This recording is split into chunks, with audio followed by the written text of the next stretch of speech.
Salam. Yaxın bir neçə dəqiqə ərzində konfliktologiya Rüstəm Qaraxanlı ilə YouTube kanalında olduqca maraqlı bir mövzuya toxunacağıq. Söhbət Qafqaz Albaniyası irsinin davam edən Azərbaycan-Ermənistan ideoloji mübarizəsinin bir elementinə çevrilməsi və yaxud bu mübarizəyə təsir potensialından gedir. Ötən həftə Vatikanda Azərbaycan üçün olduqca maraqlı bir hadisə yaşandı. Söhbət xristian aləminin mərkəzində müqəddəs taxt-tacın Qriqoryan Pontifik Universitetində Alban irsinə həsr olunmuş sayca 12-ci beynəlxalq konfransdan gedir. Bu konfransda xristian aləminin olduqca nüfuzlu alimləri iştirak etdilər və xristian Alban Apostol kilsəsinə məxsus xristian irsinin müzakirəsinə geniş yer ayırdılar. Bu tədbir gözlənildiyi kimi İrəvanda ciddi təlaşa səbəb oldu və ən əsası erməni Qriqoryan kilsəsinin qıcığı formasında bir üzəyə verildi. Hətta o həddə ki, Eçmədicinin kilsələrarası əlaqələr şöbəsi xüsusi bəyanatla çıxış etdi və bu bəyanatda Azərbaycanın aydındır ki, erməni xristian irsini mənimsəməkdə və yaxud bu irsin tarixini saxtalaşdırmaqda günahlandırdı. Bu azmış kimi Eçmədicin hətta bir sıra siyasi mövzulara belə dini don geydirməyə çalışdı. Misal üçün Bakıda hərbi məhkəmədə davam edən hərbi cinayətlərdə təqsirləndirilən erməni əsilli şəxslərin mühakiməsinə belə dini don geyindirildi. Sanki biz onlar xristiandır deyən ədalət mühakiməsinin qarşısına çıxarmışıq. Nədən erməni kilsəsi, nədən Eçmədicin bu mövzudan bu qədər narahatdır? Məsələ burasındadır ki, erməni xalqının əsrlərlə tarixi, dövlətçilik cəhdləri kilsə ətrafında formalaşıb. Yəni erməni xalqı üçün kilsə bərabərdir dövlət düsturu, yəni müasir dövlətçilik anlayışının əsasını təşkil edir. Hətta bugünün özündə 21-ci əsrdə özünü müasir dövlət sayan Ermənistanda belə daxili siyasi həyatın əsas fiquru keşişdir. Yəni biz bir ildən çoxdur müşahidə edirik, Paşinyan hökumətinə qarşı təşkil olunan bütün kütləvi aksiyaların mərkəzi fiqurunu Eçmədicinin nümayəndəsidir. Yaxud hakimiyyətə real müxalif olan yeganə qüvvə siyasi partiya deyil, erməni kilsəsidir. Bütün bunlar onu göstərir ki, tarix boyu ermənilərin bu həyat tərzləri, ermənilərin bir toplum olaraq mövcudluğu kilsə ətrafında olub. İndi həmin kilsənin 2 əsrdən çoxdur mənimsədiyi irs Azərbaycan tərəfindən geri qaytarılır və bu proses getdikcə daha da sürətlənir. Çünki Vatikanın məsələyə mütəmadi diqqət yetirməsi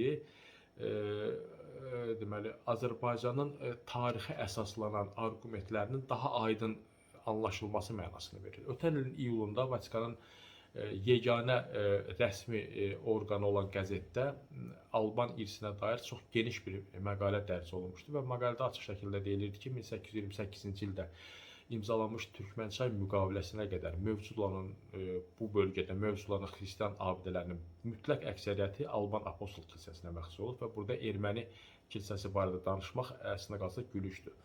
Ötən əsrdə Rusiya çarı Alban Apostol kilsəsini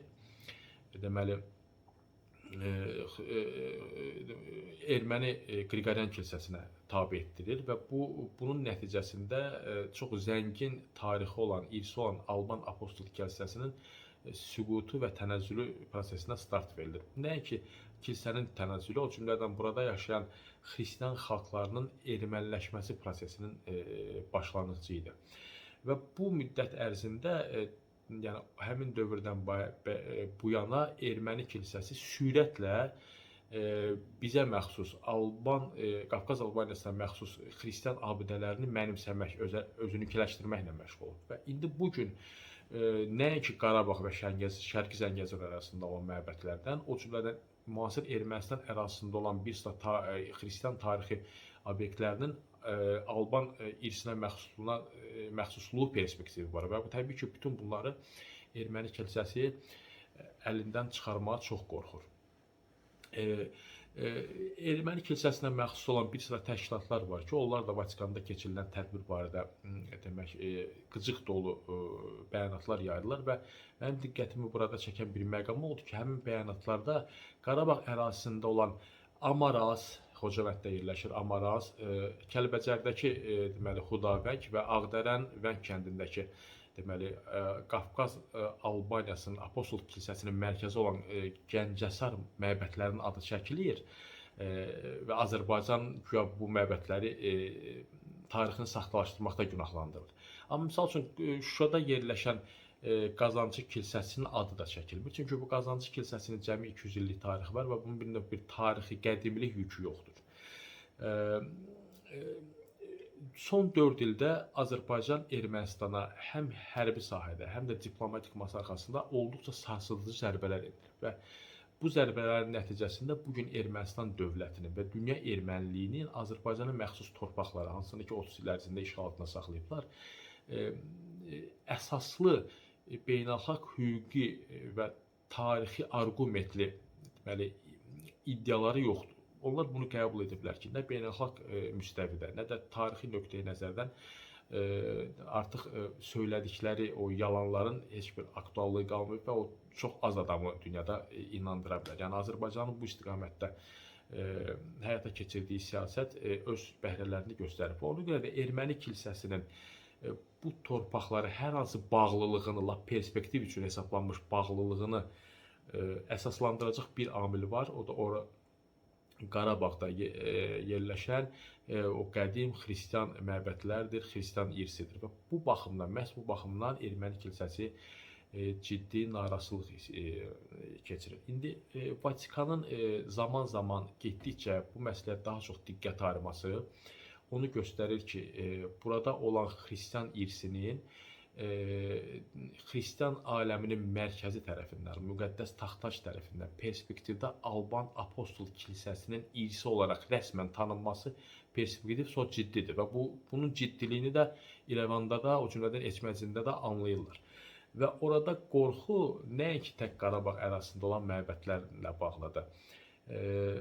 Çünki Qarabağ onsuz da Azərbaycan torpağıdır bu heç. Ancaq son 30 il ərzində bunlar bütün dünyaya göstərmək istəyirlər ki, bu erməni torpağıdır. İndi onların bu torpaqdan əlləri üzülüb. Ancaq Qarabağsız yaşamaq deyək ki, erməni Qriqoryan kilsəsinin tam da məhv olması demək deyil. Misal üçün Nikol Paşinyanın təbirincə desək, bir 29 min kvadrat kilometr deməli sahədə yerləşən müasir Ermənistan dövləti var və o dövləti o Ermənistan real Ermənistan sayır. Yəni lazım olanda və məcburən həmin o 29 min kvadrat kilometrə sığınmaq olar. Ancaq məsələ bununla da bitmir. Əgər Vatikan bu xristian məbədlərini Alban Apostol kilsəsinin irsi kimi tanısa rəsmən, artıq imkan yaranacaq ki, biz Qərbi Zəngəzur ərazisində olan onlarla bu məbədlərə dair də iddialarımızı qaldıraq. Çünki onların deməli tarixən Alban irsinə məxsusluğunu sübut etmək üçün kifayət qədər mənbələr var. Ancaq bu mənbələrin heç mənbələr çox önəmə almamaqda olar. O məbədlərin mütləq əksəriyyəti bu saat atılmış, dağılmış, aşınmış bir vəziyyətdədir. Yəni əgər onlar həqiqətən də erməni kilsəsinə məxsus olsaydı, ermənilər çox asanlıqla onlara təmir edərlər və bu təmir üçün maliyyə mənbələrini taparlar. Dünya erməniliyi bu belə layihələri çox asanlıqla maliyyələşdirir. Bu onlar üçün yad bir deyək ki, amildir deyən, onlar həmin məbədləri belə atılmış vəziyyətdə saxlayırlar. Özdə belə məbədlər nəinki tək Ermənistan ərazisində, o cümlədən Qarabağda da onlarla belə məbəd var ki, onlara ermənilər ümumiyyətlə yaxın durmayıblar. Hətta müharibə bitəndən bir neçə ay sonra həmin məbədlərin, bir çox ucqar dağ bölgələrində yerləşən məbədlərin və Alban məbədlərinin ermənilər tərəfindən minalandığını da biz gördük. Əgər bu ermənilərə məxsus məbədlərdirsə, təbii ki, onlar heç vaxt minalanmaz. Bu qədər. Gələn görüşlərə dək.